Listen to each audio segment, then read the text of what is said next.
Saudações, minha gente! Eu sou o rabequeiro Caio Padilha e dou as boas-vindas a mais um episódio da websérie Memória da Rabeca Brasileira.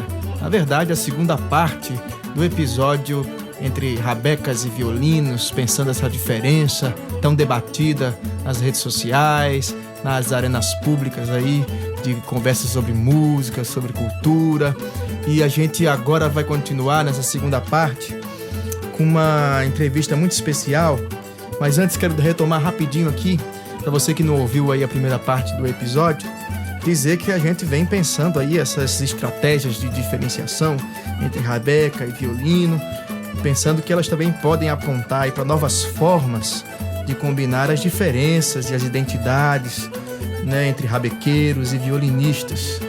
Ou seja, não se trata apenas de determinar objetivamente o que se distingue entre esses instrumentos, mas de produzir essas diferenças que permitem, ao final, objetivar certas determinações socioculturais e políticas negociadas do multiculturalismo na arena pública, né? Inclusive nos grupos de WhatsApp e nas redes sociais por aí.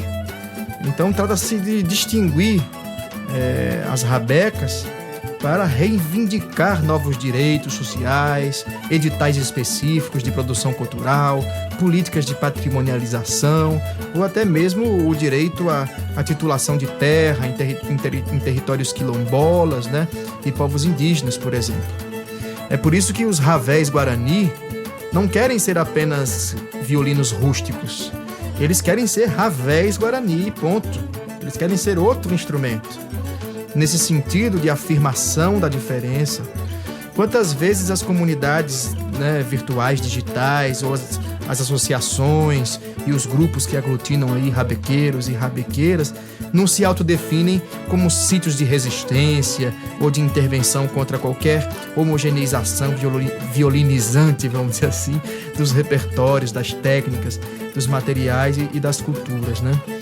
Então o debate contemporâneo entre rabeca e violino está fortemente marcado por todas essas questões levantadas na primeira parte do episódio e algumas outras que trataremos aqui também.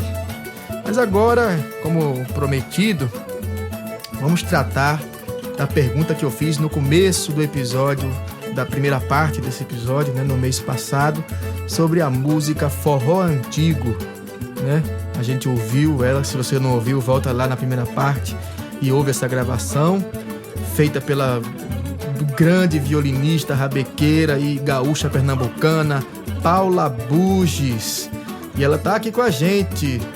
Bem-vinda, Paula Buges. Oi, Caio. Oi, ouvintes do Memória da Rabeca Brasileira. Que prazer estar aqui, feliz demais com essa interação aqui, que eu tenho certeza que vai ser muito proveitosa. Desde já, tô doidinha aqui, tô emocionada de estar nesse podcast que eu admiro tanto. Com você também, Caio, que eu admiro tanto seu trabalho desde que eu entrei em contato com a Rabeca, que eu fico muito impressionada com a quantidade de conteúdo, né? Enfim, vou usar esse termo, mas de informação, de pesquisa, de aprofundamento, né? Que tu trazes sempre nas reflexões. E estava aqui te ouvindo e pensando, né? Como é necessário o teu trabalho, como eu tô feliz de estar aqui. E tenho que pontuar que ser chamada de gaúcha pernambucana, para mim, é o melhor elogio que eu posso receber, né? Ter pernambucana associado à minha pessoa, né? E rabequeira nem se fala. Depois de 10 anos nessa terra que eu amo tanto, né, sentir esse pertencimento é bom demais. E a gente vai falar sobre isso hoje também, né, entre muitas outras coisas. Oba, vamos sim, vamos falar sobre isso e outras coisas também. Mas antes, eu vou começar fazendo aqui uma provocação baseada no nosso tema de hoje, né, para ouvir o que você acha, tá? Então vamos lá. As violinistas e os violinistas que nos ouvem neste episódio poderiam me perguntar: será que o violino também não toca diferentes repertórios populares? Eu responderia sim, é claro.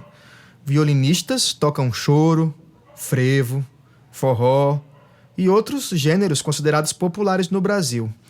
Mas, ao fazê-lo, será que este violinista genérico não acaba instituindo, assim, uma espécie de vistoria alfandegária para deixar passar o repertório da rabeca para o seu mundo? Ou seja, será que no final das contas não se faz sempre necessária uma tradução da tradição? Uma tradução violinística da tradição rabequeira para que essa música entre nesse outro universo que afinal continua sendo violinístico? Sei lá, fico pensando sobre isso, sabe? Como é que você pensa essa coisa do repertório de música popular tocado pelo violinista, né? E como você lidou com essa questão quando foi gravar esse single que a gente ouviu, né? Chamado Forró Antigo. Foi na rabeca? Foi no violino? Né? Responde aí pro nosso ouvinte. E qual foi o porquê dessa escolha? Por que escolheu o violino? Por que escolheu a rabeca? Conta aí pra gente, Paula. Eita, que aí tem muito pano pra manga, né? Vamos lá, deixa eu começar então compartilhando com vocês a história do forró antigo, né? O forró antigo foi uma música que Bruno Nascimento me apresentou.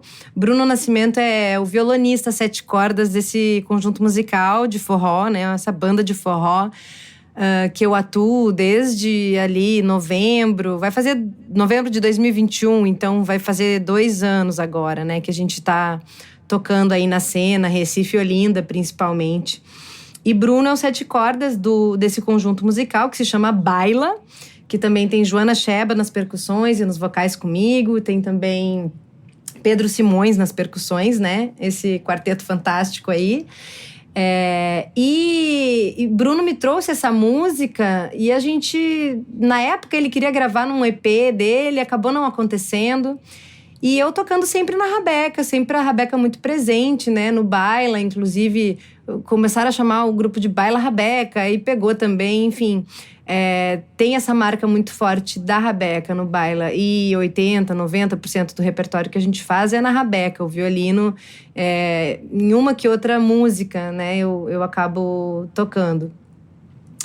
Enfim, mas o fato é que Bruno me trouxe esse forró e a gente acabou incorporando esse forró no repertório do Baila. E eu sempre com a rabeca, né? E tocando essa música de uma maneira, para mim, sempre muito desafiadora na rabeca, por uma questão de tonalidade, a tonalidade que ele tinha concebido a música e que a gente entendia, né? Que fazia parte dali do universo do forró antigo. E aí a gente tocou em vários shows, a gente passou tempo ensaiando, e no meu Instagram também tem um vídeo contando bem essa história.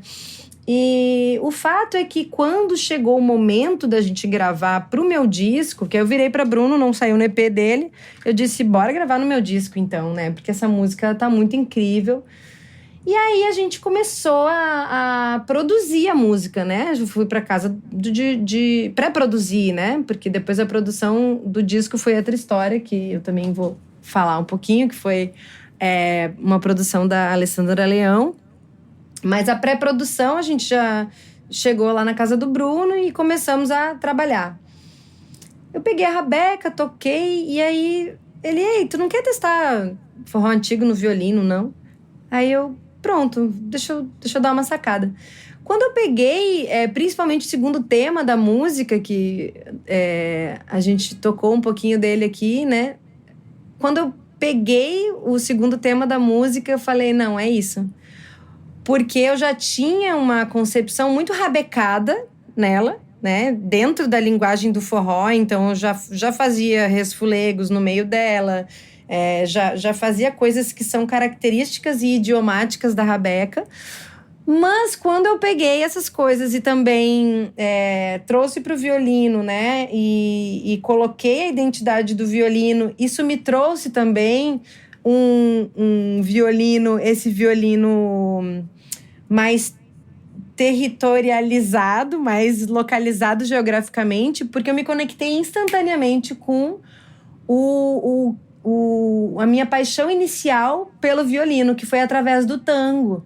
E eu falei, nossa, mas esse segundo tema tem uma coisa meio milongueira, assim, meio chorada, que vai ficar legal no violino mesmo. E Bruno disse, não tenho dúvida, vamos embora, vai ser no violino. E ficou no violino. E aí a gente gravou e ficou no violino. E aí, voltando para essa questão, né, do violino tocando repertório popular, o que eu penso sobre isso? Bom, em primeiro lugar, eu sou violinista de formação, né? Eu não tive acesso à Rabeca, infelizmente, quando eu comecei minha formação musical. A minha interação com a Rabeca, ela aconteceu quando eu vim para Recife, basicamente, né? Faz 10 anos que eu já conheço, mas me aproximei, e vou falar um pouco mais lá na frente também sobre essas questões da minha aproximação com a Rabeca. Me aproximei faz 2, 3 anos, né? Então, eu sou violinista, né? E acho que nunca vou deixar de ser, porque foi aí que eu coloquei, né, muitos anos da minha vida. Sou professora universitária dentro do departamento de música, onde eu leciono violino. Enfim, várias questões. Sou violinista, aceito isso e abraço isso. E sou rabequeira também, né? Me vejo cada vez mais como rabequeira nessa transformação. Mas o meu trabalho com o violino, né, foi apesar de toda a minha trajetória eu buscar esse violino mais genérico, né, cosmopolita, orquestral, né, que tem a capacidade de mimetizar qualquer estilo musical, de ser eficiente, de ser produtivo. Esse violino que atende às expectativas do mundo globalizado, enfim. Foi para isso que eu estudei, né? Eu entrei muito nessa onda, meus primeiros anos de formação. E aí, eu sinto que essa vistoria, eu entendo essa vistoria alfandegária que tu traz, né? Tipo, então o violinista vai ter que ir lá traduzir para o violino um estilo, né, que é da Rabeca. Mas eu acho que teria sido muito desafiador, assim, sabe? Eu acho que o forró antigo, no violino, ele não seria o que ele é, mesmo no violino, se eu não tivesse passado pela Rabeca. Então, aí que eu acho que tá a riqueza da parada, sabe? De entender que esse trânsito, que em primeiro lugar não tem como ser diferente. Se eu for tocar qualquer coisa no violino hoje, eu tenho essa vivência na Rabeca, né? E não só nessa versão do forró antigo, mas na minha vida como musicista, dentro desse meio acadêmico, erudito, né? A Rabeca já contribui tanto, né? Quando eu toco um repertório hoje em dia de música brasileira, quando eu toco Flauzino Vale, se eu toco José Siqueira. Então, eu estou muito atenta a essas questões do que é o nosso idiomatismo, né? E desse tempo no qual a Rabeca ainda não era o violino, talvez, né? Não sei se a gente pode dizer assim. Mas, enfim, eu acho que é um pouco assim que eu vejo. Eu vejo alguns violinistas fazendo esse movimento e eu acho fantástico que o pessoal que toca Rabeca, eu vejo que tem esse acolhimento mesmo, né? De fazer essa vistoria alfandegária do outro lado também, né? Porque é isso, a gente produz diferença para entender, né? Para entender da onde que vem cada um. Eu acho que a ideia desse episódio é fantástica e tô muito feliz de estar aqui trocando essa ideia contigo. Que massa! Então vamos trocar essa ideia assim. Eu acho o caso desse seu álbum muito interessante, né? Porque ele quebra um pouco essa expectativa sobre o que é o violino, sobre o que é a Rabeca e seus respectivos papéis. Então, fala pra gente um pouco aí sobre esse álbum. Eu acho que é uma oportunidade massa da gente ligar esse tema do episódio ao trabalho que você está desenvolvendo nesse disco. Fala aí pra gente. Falo sim, porque esse é um trabalho que tomou conta do meu ano, desde o ano passado, quando ele foi aprovado no Funcultura, né, aqui de Pernambuco, que é um fundo do Estado, que tem uma tradição de amparar, né, a cena artística de Pernambuco. Então, desde que esse projeto foi aprovado, que eu não faço outra coisa senão me debruçar sobre a minha música, o meu fazer artístico. E esse projeto também ele é um marco grande na minha vida como um todo, né? Meus 40 anos de vida, meus 10 anos em Recife, 5 anos com a minha filha, aqui também, uma pernambucana. Então, 5 anos também atravessada pela maternidade, que é uma grande... é um furacão na vida. Eu acho que a parentalidade como um todo, mas a maternidade na mulher é um furacão que mexe muito com o nosso senso criativo também, com a nossa percepção do mundo. Então, esse disco, ele vem para materializar mesmo essa grande mudança nos meus processos criativos, essa minha grande mudança como artista mesmo. A gente lançou 3 singles antes do álbum, né? O primeiro de todos foi um Forró Pra Seu Luiz, que é um forró rabecado, que saiu na época do São João, que é uma homenagem que eu fiz ao Mestre Paixão. O segundo é Forró Antigo, que a gente falou aqui, que é esse forró no violino, mas esse violino localizado geograficamente, esse violino com esse afeto dos lugares de onde ele vem. E aí a gente lançou o terceiro single, que foi a grande revelação também de Alessandra Leão como produtora musical do disco e também como, digamos assim, ao meu lado, né? Me dando esse amparo, porque esse single foi a minha estreia também como cantora. Então ele é um baião rabecado, no qual as nossas vozes se encontram. E eu tô muito feliz com esse encontro aí com a Alessandra Leão. O single tá dando uma repercussão muito legal. Então, esses 3 singles, eles traçam esse caminho para mostrar essa metamorfose, assim, né? Essa saída de uma cena predominantemente erudita, como violinista, para uma cena na qual eu tenho aí um fazer musical também mais localizado geograficamente, né? Esse é um trabalho, assim, eu sinto hoje, mais do que nunca, esse nosso papo tem tudo a ver com o que eu tenho vivido, porque eu sinto mais a necessidade, cada vez mais a necessidade de localizar o meu fazer artístico, né? O meu violino, a minha rabeca. E aí, eu me lembro que uma vez, eu adorei essa ideia de provincializar o violino, né? E eu venho pensando que talvez esse meu trabalho, ele esteja direcionado no sentido de provincializar o violino e universalizar a rabeca, né? Colocar a rabeca também dentro desse caldeirão de influências que tem nesse disco. Esse disco tem coco, tem forró, tem baião, tem frevo, tem caboclinho, tem chacareira, que é um ritmo mais do sul, né? Tem milonga, então tem um duelo virtuosístico também. Então, esse disco traz muito do que eu enxergo como a minha trajetória musical, as minhas influências e tudo mais. Eu trago nele, claro, o meu violino, mas aí a minha rabeca, eu vejo que como grande protagonista, né, dessa metamorfose também, e a minha voz, né, me enxergar nessa posição, cantando um baião com a Alessandra Leão, cantando um coco, que é a música tema do álbum também. O álbum se chama Deixa o Barco Cortar a Água, então tem essa relação com as coisas, com os atravessamentos, as coisas que a gente não controla. Esse é um dizer aqui dos pescadores do Amaro Branco, que é um bairro de Olinda, uma grande amiga minha que participa demais do disco, que é a Joana Sheba. Uma vez, num momento de desespero meu, né, e numa intenção assim, de me ajudar, me deixou com esse dizer. Eu achei isso me marcou muito fortemente. E essa voz, né?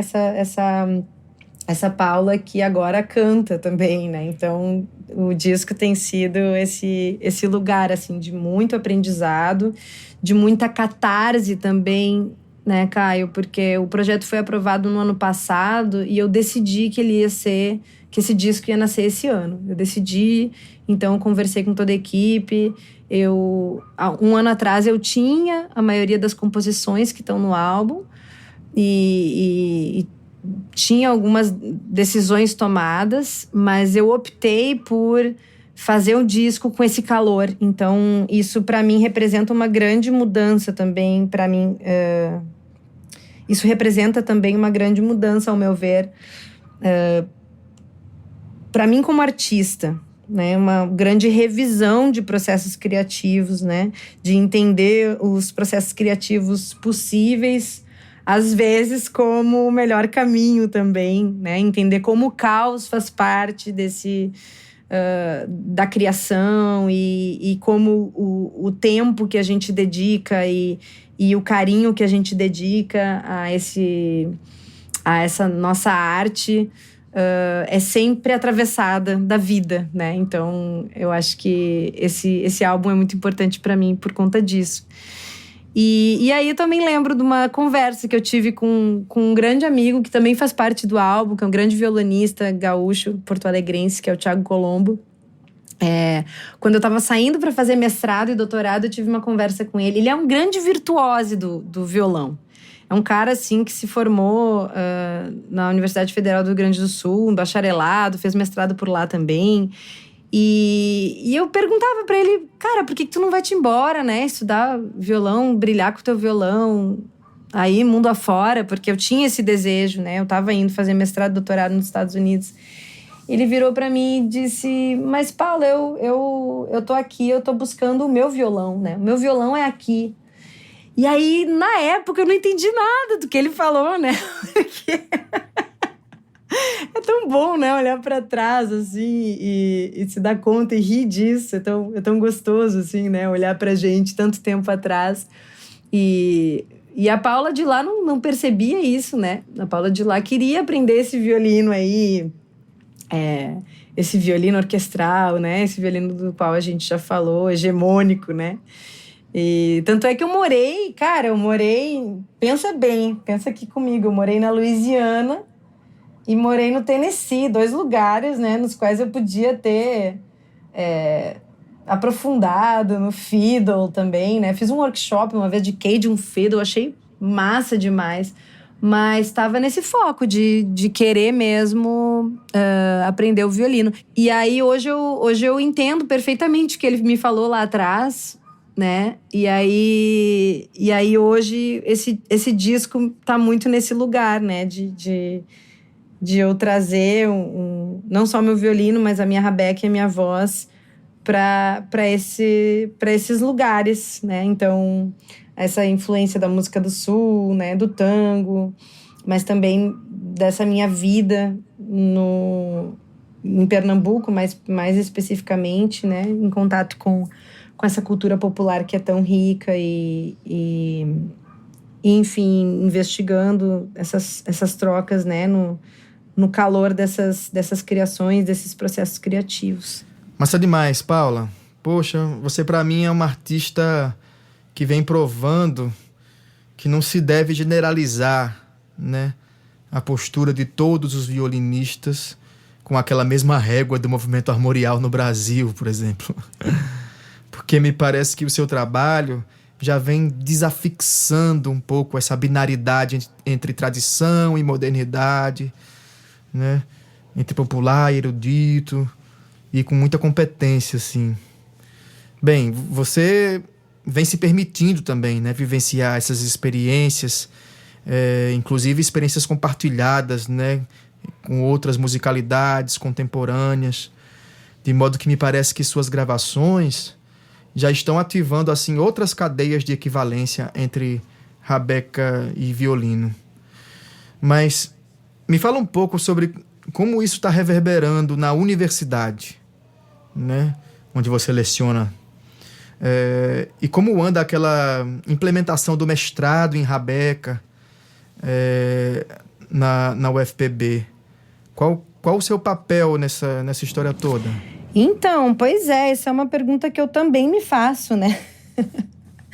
Porque eu mesma, como professora da universidade, né? Eu sou professora da UFPE, em Recife, Universidade Federal de Pernambuco, mas eu atuo no programa de pós-graduação da UFPB, Universidade Federal da Paraíba. Então, eu atuo na orientação do mestrado em violino dentro da linha de pesquisa Dimensões Teóricas e Práticas da Interpretação Musical, que é uma linha de práticas interpretativas, performance.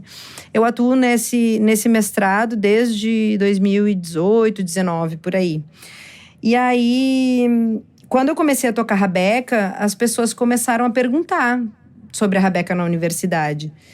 E aí eu também comecei a me perguntar, né? Porque o meu próprio movimento com a rabeca já tem um histórico de reflexão, né? Então, assim, eu demorei um pouco para entender que eu podia tocar rabeca, saca? Assim, para começo de conversa, aquela coisa terra alheia, aquela coisa terra alheia, pisa no chão devagar, né? Então, a gaúcha acadêmica chegando aos 30 anos de idade, né, com bacharelado, mestrado e doutorado em performance do violino debaixo do braço. Né, cheguei em Recife, aprovada no concurso, né, para ocupar esse cargo de professora de instrumento, né, professora de violino dentro do departamento de música. E aí, então eu cheguei aqui em Recife, depois de todos esses anos de violino erudito, né? Mesmo como eu já te disse, tendo vivido nessas cidades aí, né? Que exibem esses violinos totalmente provincianos, né? No melhor sentido da palavra, como você usou, né? Mas eu cheguei em Recife tendo vivido isso. E muito centrada e muito requisitada a contribuir com a cena erudita, né? Então, foi no meu primeiro trabalho artístico em Recife, no Afluências, né? Que é um trabalho só com violino e violoncelo. Esse trabalho foi eu e Pedro Ruffi que gravamos, né? Um violoncelista. Nesse álbum Afluências que eu comecei a misturar as coisas. Mas, de certa forma, eu ainda não me sentia confortável. Por conta dessas questões aí, que a gente não vai entrar aqui hoje, né? Que é essa concepção armorial, com tudo que ela carrega, né? Vou parar por aqui, prometo.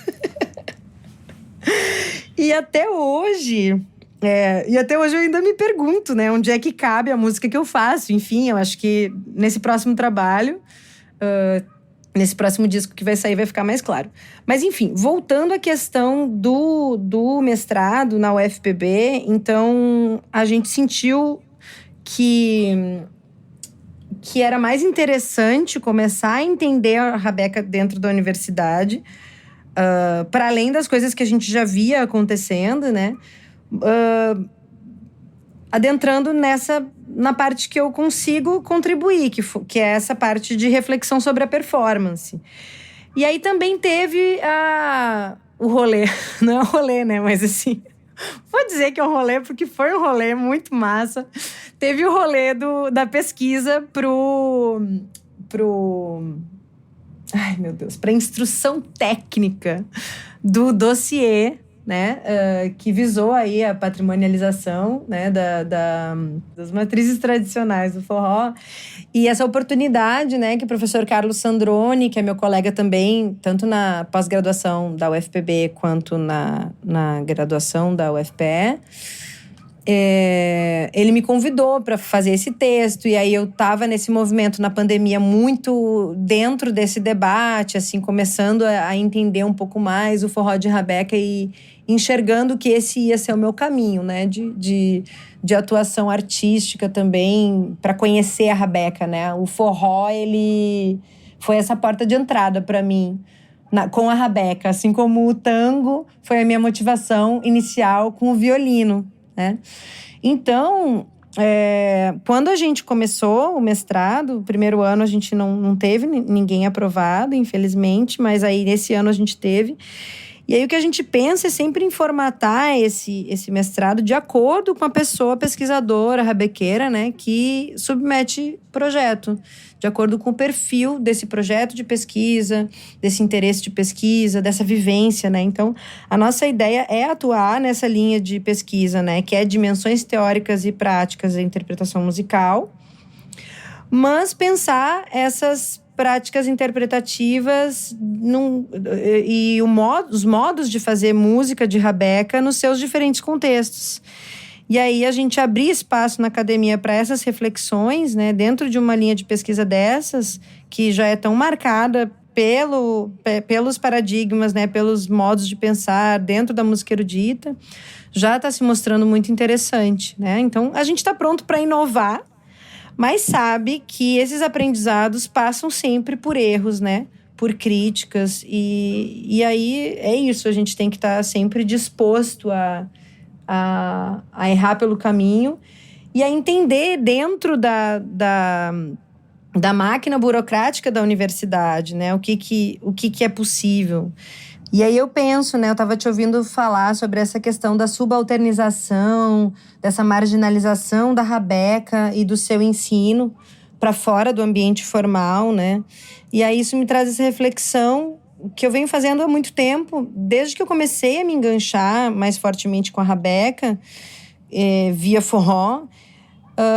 Teve esse momento assim de demanda muito forte por parte de colegas, professores, docentes e também de discentes e rabequeiros em geral e de pessoas amigas que me conhecem como alguém do ambiente acadêmico para que a Rabeca ocupasse um lugar dentro da academia. Só que é isso, tem 1000 coisas, tem 1000 questões aí, né, de pertencimento e de lugar de fala, né, inclusive que eu enfrento, né, na realização desse mestrado, na orientação, eu diria na facilitação, né, desse orientação acadêmica, mas na facilitação como rabequeira, porque tem disciplina de instrumento, entende? Mas aí eu acho que nesse mestrado tem a possibilidade de se estudar a Rabeca, né? De se pesquisar a Rabeca, de se aprofundar em todas essas possibilidades de reflexão. Então, isso que você traz agora me deixa muito amparada, no sentido de eu pensar que bom que esse instrumento, esse cordofone brasileiro, pode ser o que ele quiser, né? E a gente pode começar a pensar em traçar um caminho no qual a gente desenvolva múltiplas linguagens musicais, na Rabeca, né? Mas também no violino dentro da academia, né? Dentro e fora. Mas eu acho que aqui nesse nosso assunto do mestrado em Rabeca, dentro do ensino formal, por que não? E aí, com isso, a gente está sempre atento às oportunidades que se criam para promover também esses espaços de trocas de saberes, o quanto de espaço que a gente consegue por meio dessa máquina burocrática que é uma universidade, né? O quanto que a gente consegue evidenciar as pessoas que vivem a cultura popular, seja levando a universidade para vivenciar esses contextos, como já aconteceu numa disciplina de Rabeca, a gente já fez aulas dentro de um cavalo marinho lá do bairro dos Novais, em João Pessoa. Então, seja a gente levando a universidade para esse contexto, seja trazendo também esse universo para dentro da universidade. Que maravilha, Paula. É disso que eu estava tratando no episódio de hoje, sabe? São novos elos dialógicos, né, que estão sendo mobilizados para repensar um patrimônio cultural brasileiro que seja mais polifônico, né? Que seja mais inclusivo e sem aqueles conteúdos essencializantes, assim, do que seja cultura popular, do que seja cultura erudita e tal. E que, principalmente, não se trate da hibridização Rabeca e violino como se fosse uma perda para um ou para outro, mas sim como um ganho, né? Um ganho de criatividade, de diálogo entre rabequeiros e violinistas, que afinal estão produzindo e transmitindo conhecimentos e musicalidades contemporaneamente, né? Juntos. Isso é muito interessante, assim. Poxa, Caio, agora sim, você resumiu com muita simplicidade e clareza, assim, o que eu sinto no meu trabalho, tanto dentro da academia como na minha vida artística, né? Eu acho que a gente, ao produzir essa diferença, ao entender essas diferenças entre Rabeca e violino, a gente também se abre com um olhar mais sensível para as experimentações, né? Então, eu aprendi muito conversando com as pessoas que eu conheci, com os rabequeiras que eu tenho visto, tenho acompanhado ao longo desses anos aí. E eu acho que, no fim das contas, todo mundo quer que a gente possa jogar luz, né? E principalmente construir identidade em cada um desses instrumentos. No caso da rabeca, sobretudo, né? Que ela ocupe mais lugares. Porque eu acho que a grande diferença que a gente tem na história dos dois instrumentos é a quantidade de lugares que se pode ocupar, né? Então, que a rabeca não tenha que pedir visto alfandegário em canto nenhum, né? Que ela não precise dessa validação, que ela possa por si só, que ela tenha esse reconhecimento, porque eu acho que, no fim das contas, é o estranhamento, né, que causa esse distanciamento. Então, eu sinto um pouco isso, assim, que mesmo na minha transição, digamos assim, né, na minha expansão que eu falo para a rabeca, eu vejo que o público que me conhece como violinista, muita gente, e aqui eu tô falando tanto de um público externo, que manda direct em Facebook, em Instagram, como amigos mesmo, familiares, né? Muita gente estranhou e ainda estranha, né, o meu interesse pela rabeca. Me parece que a maioria dos violinistas brasileiros já estão percebendo que os sistemas de significado, sinfônico, clássico ou erudito, nas práticas contemporâneas de seus instrumentos, já estão se tornando, digamos assim, insuficientes, né, para dar estofo à vida profissional de um artista, sabe? Por isso, mais do que nunca, o violino se insere no debate com a rabeca, tentando quebrar expectativas de representação, né? Expectativas de representação muito, muito endurecidas, vamos dizer assim, nos últimos séculos. E o seu trabalho dá claros sinais de flexibilização e tranquilidade, sabe? Na negociação do violino com esses outros repertórios da tradição na rabeca brasileira. Enfim, eu acho, né? Poxa, Caio, que massa te ouvir dizer isso. Eu fico muito feliz. Para mim é muito precioso ouvir isso de uma pessoa que eu considero tanto, né, como rabequeiro, como pesquisador, que é você, Caio Padilha. E fico feliz de ouvir, né, sobre essa flexibilização. Tranquilidade, não sei se faz parte muito da minha pessoa, né? Sou uma pessoa muito curiosa, instigada e desconfiada, sobretudo, né? Eu acho que a minha relação com a rabeca passa por isso, passa por esse início de relação com certo pé atrás, mas não no sentido de desconfiança com a rabeca em si, mas desconfiando da minha relação com a rabeca, sabe? Como eu falei anteriormente, assim, quase como se não fosse possível por eu ser violinista. Mas eu digo, assim, que cada fase da minha interação com a rabeca é uma fonte, né, de aprendizado. Acho que ela, sobretudo, me ajudou a desbloquear muito do meu processo artístico, assim como o uso da minha voz, né? Porque eu acho que é uma coisa que agora no final eu vou trazer, mas acho que é importante a gente pontuar, né? Que é uma diferença que eu vejo como crucial entre os dois instrumentos, já que a gente está aqui também produzindo diferença, que é o lugar que ele ocupa, né? O violino sendo abaixo aqui do maxilar, ali na clavícula, bem acima, então muito perto do ouvido, deixando muito pouco espaço para a gente se ouvir cantando, né? Então a rabeca nesse lugar é um pouco mais abaixo, e aí varia, cada rabequeira vai segurar a rabeca onde achar melhor, né? Mas, no geral, ela fica um pouco mais abaixo. Então, essa interação, para mim, com a rabeca, nessa posição, e com um arco mais curto, enfim, com todas as características que ela traz, me possibilitou um contato, uma relação totalmente diferente com a música, né? Coisas que já estavam no meu fazer musical, de certa forma, com o violino, mas por conta das normas e dos códigos e da partitura e de tudo que o violino traz, tinha um certo bloqueio na minha... Eu enxergo assim, né? Na minha musicalidade como um todo.